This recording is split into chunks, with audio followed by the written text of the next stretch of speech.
A man sitting in the ICE facility in Aurora for 2.5 months waiting for deportation. Here's what's different about this story, though. He wants to be deported. He's asked for it, but ICE has yet to send him back to his home country. Your reporter Alan Janae and executive producer Anna Alejo have been looking into this story. And Alan, this brings up questions about this whole process and taxpayer dollars as well. Absolutely it does. You know, this sounds a little bit odd, but this is a man who has told family he wants to self-deport. Now, they've told ICE. ICE denies it is slow rolling getting him out of the country. But while others have been deported, he remains at the ICE facility in Aurora with little information about when he can go. They call him Don, an Americanization of a long Laotian name, Keo Udon Pechempon. The old photos show him with his parents and siblings. They came to the United States escaping Laos after the end of the Vietnam War. My father was part of the military that helped the U.S., and so as a result, we were forced to flee our country. His sister Pat remembers spending 5 years at a camp in Thailand before they were allowed to come to the U.S. in 1979. We came here as political refugees. I came here with 2 brothers, and my brother, he goes by Don.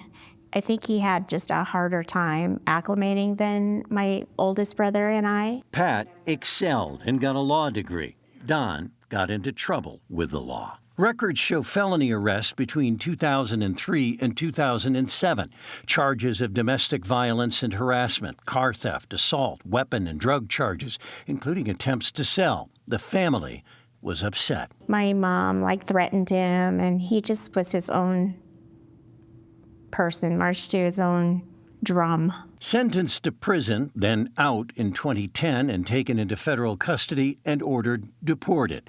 But Laos didn't want him. They have to let you out if you sit there for 6 months and they can't deport you. So in Because at that point, Laos wouldn't have accepted it. Exactly. So he was a man without a country. Exactly. He would have to stay in the U.S. and check in with immigration each year.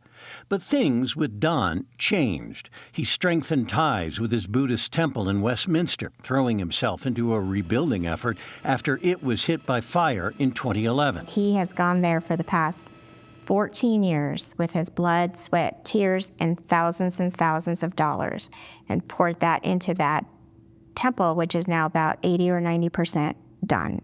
There was a misdemeanor for hitting an unoccupied vehicle and leaving the scene in 2013, but the monks at first concerned grew to be very fond of him. He also worked for his sister and brother managing properties and helping other refugee families adjust. Don's Colorado record shows no arrests over the past dozen years. When he first came out, they were like, oh my gosh, look at that guy, he's got a criminal record. And now they're like, they threw him a going away party. He was looking forward to getting deported. Well-wishers gathered at that party before his August check-in with Immigration and Customs Enforcement. His sister says the family plans to help him establish an orphanage in Laos named for their parents. He told me that he wanted to go back to a country where they couldn't tell him to go home. Tired of being an outsider, he and the family prepared to let ICE know. And we hired attorneys to tell ICE that he wanted to go back to Laos.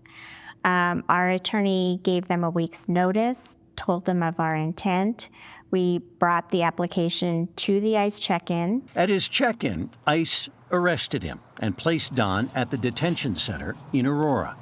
In spite of the letter, an ICE spokesman told us this was somebody who had no intention of going back to Laos until he got arrested, adding in an emailed statement, if he had wanted to return to Laos, he could have done so in the 15 years since the removal order was issued by the immigration judge. Although in the same statement, ICE said Don must receive his travel documents from the government of Laos before his removal can be effectuated.